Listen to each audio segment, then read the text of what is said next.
Alles beginnt mit einem Experiment. Wir wollen wissen, was aus alten Sportschuhen wird, wenn man sie zum Recycling bringt. Was wir da in die alten Schuhe einbauen, ist ein GPS-Tracker, also ein Funksender. Der sendet ein Signal und so wissen wir, wo die Schuhe hingebracht werden. Denn große Modelabel versprechen, dass sie alte Schuhe recyceln, ihnen ein zweites Leben geben. In diesem Video etwa verspricht Nike, aus alten Schuhen neue Produkte zu machen. Das Programm heißt Nike Grind. Alte Schuhe werden geschreddert und dann etwa zu Gehwegen, Spielplätzen oder Sportplatzböden gemacht. Allerdings will Nike uns nicht verraten, wo ihre Schuhrecyclinganlage steht und was genau dort passiert. Deshalb machen wir unsere GPS-Schuhe fertig für den Einsatz. In der Hamburger Nike-Filiale steht eine Recycling-Rückgabebox. Da geben wir die GPS-Schuhe ab. Und schon nach wenigen Tagen meldet der GPS-Sneaker eine Bewegung. Die Signale zeigen, erst fährt er nach Süden, dann nach Westen. In ein Industriegebiet in Herenthout, Belgien.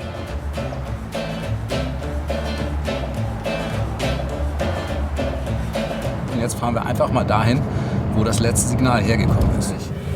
Da ist die Halle in der Ecke, das da. Ja, ne? Da rechts, Bürogebäude. Da steht ein Turnschuh in der Tür.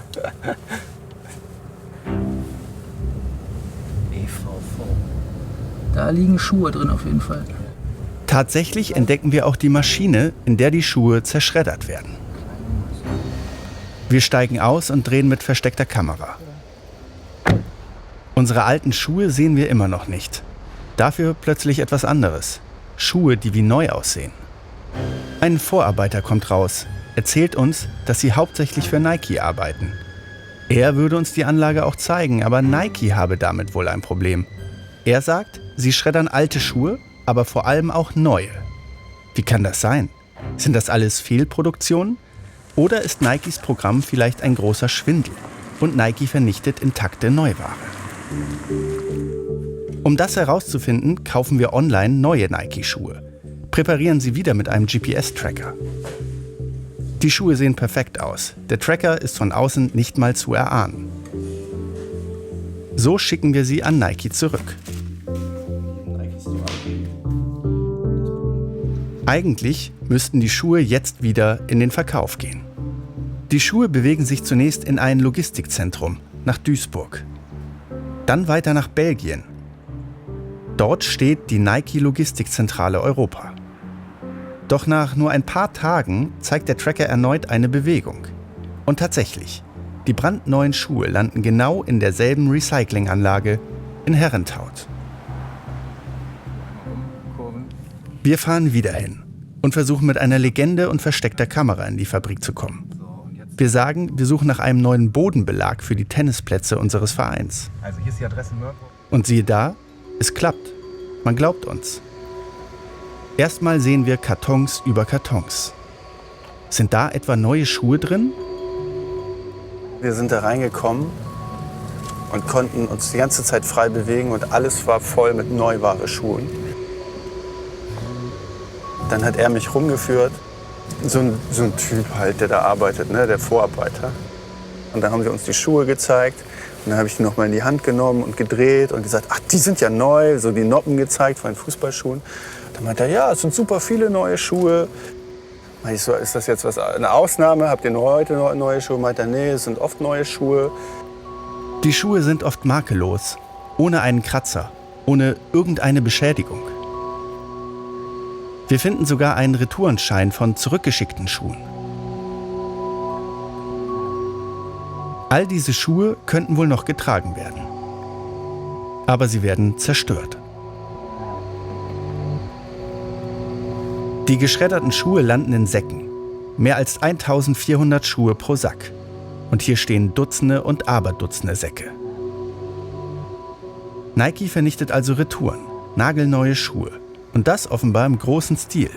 Doch warum nur? Das würden wir gerne von Nike wissen.